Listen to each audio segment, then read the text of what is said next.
मनुष्य सदियों से सत्य की खोज में है, परंतु अक्सर वह उसे अपने विचारों में खोजता है, न कि वास्तविकता में। विचार सीमित हैं, जबकि सत्य असीम। इसीलिए मानव सत्य को अपने अनुसार आकार देता रहा है, कभी विश्वास से, कभी भय से, कभी सामाजिक नियमों से और कभी आधी अधूरी समझ से। लेकिन सत्य इन धारणाओं में कैद नहीं होता। वह अपने आप में पूर्ण है, जैसे प्रकृति पूर्ण है, जैसे चेतना पूर्ण है, जैसे ब्रह्मांड अपने नियमों में पूर्ण है। मेरा उद्देश्य किसी की धारणा को तोड़ना नहीं, बल्कि उन धारणाओं की धूल हटाकर सत्य को दिखाना है। सत्य को सिद्ध करने की आवश्यकता नहीं, उसे केवल समझने की आवश्यकता है।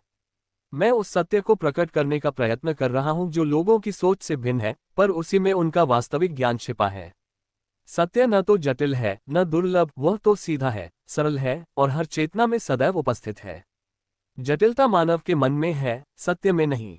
मैं अपनी लेखनी से वही सरलता, वही प्राकृतिक स्पष्टता और वही शाश्वत प्रकाश लोगों तक पहुंचाना चाहता हूं, जो प्रकृति से निकला, चेतना में जगा और आत्मा में प्रकाशित हुआ। मेरा उद्देश्य लोगों को उस सत्य के अवगत कराना है जो उनके विचारों से आगे है, पर उनकी वास्तविकता के सबसे निकट। यही मेरा प्रयास है, यही मेरा संकल्प है, यही मेरा सत्य प्रकाश मार्ग है। संजय सोनी। भाषा दर्शन, स्वर से उपनिषद तक। संजय सोनी द्वारा। एक स्वर पीड़ा की पहली प्रतिध्वनि। भाषा का प्रारंभ किसी नियम, शिक्षा या समाज से नहीं हुआ। उसका उद्गम उस क्षण में हुआ जब जीव ने पहली बार पीड़ा को महसूस किया।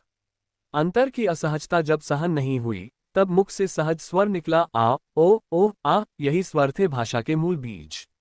इनमें कोई निर्माण नहीं था, केवल अनुभूति थी। स्वर मानव की सबसे आदिम चेतना का प्रथम स्पंदन थे। टू व्यंजन, निरंतर प्रयास की साधना। स्वर तो भाव के विस्फोट से निकलते हैं, पर व्यंजन सहज नहीं आते। व्यंजन मानव के उस क्षण का प्रतीक है जब उसने ध्वनि पर नियंत्रण सीखा और अपनी चेतना को अभिव्यक्ति की दिशा दी। जीभ, होंठ, दांत, कंठ सबके संयोजन से एक नई ध्वनि बनी जिसे प्रयास चाहिए था। ये प्रयास अकेला नहीं था, ये था निरंतर अभ्यास, पुनरावृत्ति और कौशल का विकास। इसीलिए व्यंजन केवल ध्वनि नहीं है, वे मनुष्य के विकास का प्रमाण है। 3 वाक्य, उनकी पहली बड़ी कामयाबी ध्वनियां थीं, संकेत थे, अर्थ के अंश थे, लेकिन स्पष्टता नहीं थी। पहली बार जब मानव ने स्वर और व्यंजन को क्रम में जोड़कर एक पूर्ण अर्थ व्यक्त किया, वही वाक्य का जन्म हुआ। वाक्य मनुष्य की पहली बड़ी सफलता थी, क्योंकि इससे वह अपनी अनुभूति स्पष्ट कर सका, अपने विचार पहुंचा सका, अपनी इच्छा साझा कर सका और दूसरों से जुड़ सका। वाक्य ने मनुष्य को केवल जीव नहीं रहने दिया, वह अब विचारशील चेतना बन चुका था। 4 भाषा, निरंतर प्रयास की परिपूर्ण फलश्रुति। स्वर से अनुभूति मिली, व्यंजन से प्रयास, वाक्य से स्पष्टता और इन्हीं तीनों की लंबी यात्रा से भाषा जन्मी।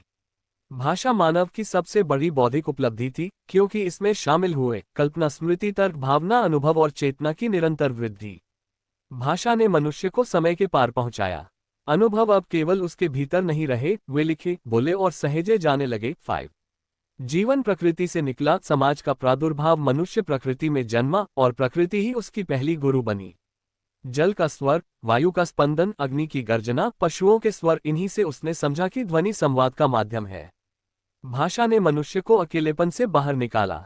लोग जुड़े, विचार जुड़े, समूह बने और समाज की शुरुआत हुई।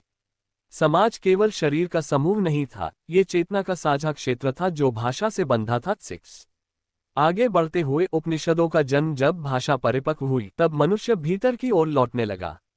वह पूछने लगा, मैं कौन हूं? इस ब्रह्मांड का मूल क्या है? चेतना कहां से जन्मती है? सत्य क्या है? इन प्रश्नों ने पहली बार मानव जाति को आत्मा अन्वेषण की ओर मोहा। और इसी यात्रा में उपनिषद लिखे गए। उपनिषद भाषा की पराकाष्ठा है। यहाँ भाषा केवल बोलती नहीं, वह ब्रह्म को व्यक्त करती है।